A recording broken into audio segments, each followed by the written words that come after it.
অন্তর্বর্তীকালীন সরকার জাতির উদ্দেশ্যে ভাষণে নির্বাচনের জন্য যে সময়সীমা দিয়েছেন সেই সময়ের মধ্যে নির্বাচন হতে হবে। জীবন দিয়েছেন, লড়াই করেছেন, শাহাদাতের তামান্নায় যারা যদি তারা জীবিত না হতেন, পুলিশের গুলির সামনে, বুলেটের সামনে নিজের বুককে ঝাঁঝরা করে দিতে পারতেন না। অসংখ্য মানুষের আহত এবং শাহাদাতের ঘটনার ধারাবাহিকতাও প্রতিদিন লক্ষ লক্ষ মানুষ রাস্তায় নেমে এসেছে, জীবন দিয়েছে, গুলিকে নিজেদের বুকে ধারণ করেছে, অন্যায় প্রতিবাদ করেছে, আপোষ করেনি।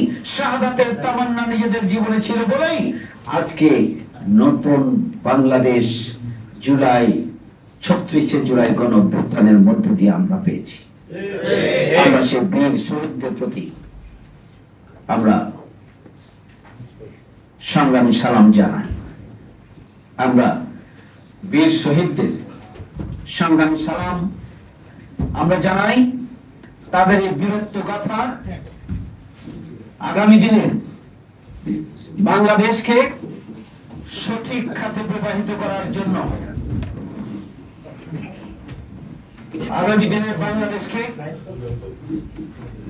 দিনের বাংলাদেশের রাষ্ট্রের ক্ষমতায় যারাই আসুক না কেন, জনগণের অধিকার নিয়ে যদি ছিনিমিনি খেলেন, গণতান্ত্রিক চর্চা নিয়ে যদি ছিনিমিনি খেলেন, জনগণের মান ইজ্জত নিয়ে যদি ছিনিমিনি খেলেন, জনগণের জীবন নিয়ে যদি ছিনিমিনি খেলেন, তাহলে বারবার আমাদের সামনে জুলাই আগস্টের গণঅভ্যুত্থান ফিরে ফিরে আসবেই।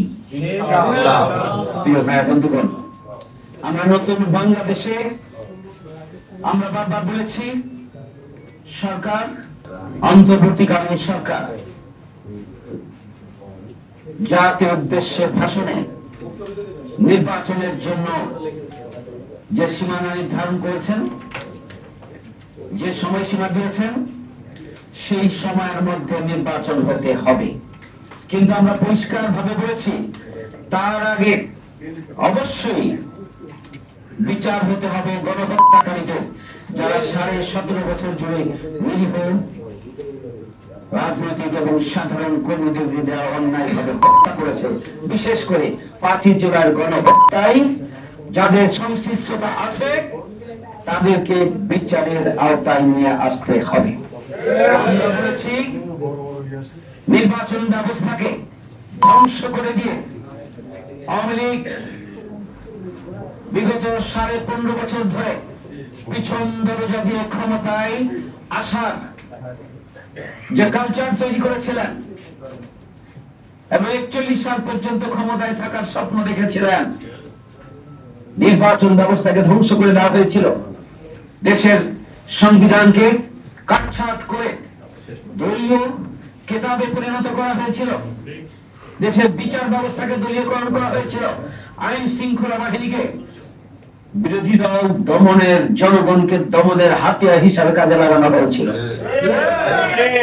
জনগণের অধিকারকে ভুলণ্ঠিত করা হয়েছিল, এদেশের সাংবিধানিক এবং দেশের গুরুত্বপূর্ণ সকল সেক্টরকে ধ্বংস করে দেওয়া হয়েছিল।